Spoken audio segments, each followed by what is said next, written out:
عملية شخير وفشلت، سؤال مهم جدا، هل يمكن إصلاحها مرة تاني والتدخل جراحيا فيها لإصلاحها؟ سؤال خطير جدا جدا، والأخطر منه الإجابة عليه الحقيقة إجابته صعبة جدا جدا.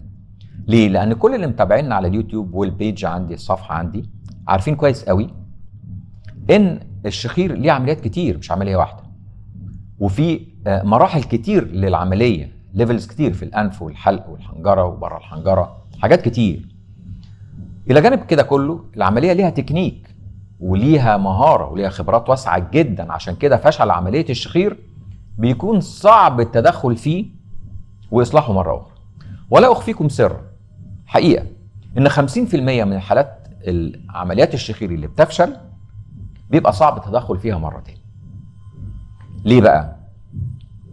لأن الحقيقة عمليات الشخير بتبقى فين؟ عمليات الشخير التريك اللي فيها أو الحاجة المهمة اللي فيها إن إحنا بنصلح مجرى التنفس، ومجرى التنفس ده أي حاجة بتسد ولو صغيرة بتأثر فيه، فما بالك لو هذا المجرى الحاجة الصغيرة اللي سدته بعد عملية الشخير سدته أكتر.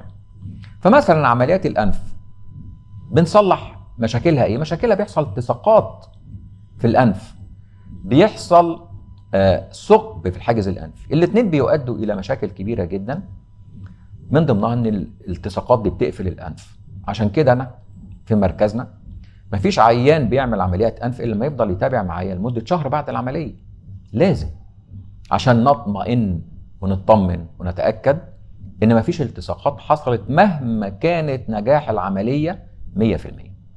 الحلق احنا بنشتغل على سوفت تيشو، يعني أنسجة رخوة جدا، والأنسجة الرخوة دي مشكلتها في دقة التعامل معاها بالأجهزة، بمعنى إن الأنسجة الرخوة دي محتاجة الحقيقة خبرات واسعة جدا. عشان كده شغل الحلق كله احنا بنسميه بلاستيك سيرجري، يعني جراحة تجميلية. حتى لو بنشيل جزء من سقف الحلق، حتى لو بنشيل جزء من اللهاء، قد ايه بنشيل، وبعد ما بنشيل بنعمل ايه، وبنشيل بايه، وبعد ما الكلام ده كله بيحصل تليف في المنطقة دي، التليف اللي بيحصل بيضيق الحلقة قد ايه، وعشان التليف ده ما يحصلش بنعمل ايه. الحقيقة اسئلة كتيرة جدا ليها تقنيات كتير جدا ومحتاجة خبرات واسعة جدا.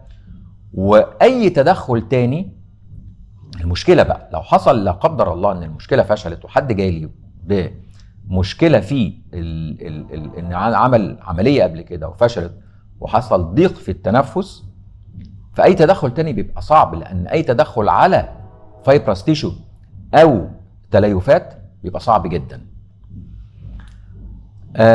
عشان كده انا بتبقى نصيحتي، ونصيحة مهمة جدا لكل العيانين اللي بنصحهم، اختيار المتخصصين في جراحات الشخير ضروري ولازم، وإلا فالشخير والخنقة أهون كتير جدا من مشاكل بعد عملية الشخير عند غير المتخصصين في جراحات الشخير.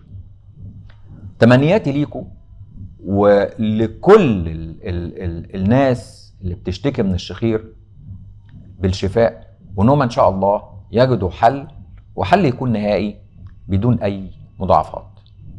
مع تحياتي، دكتور هشام إبراهيم.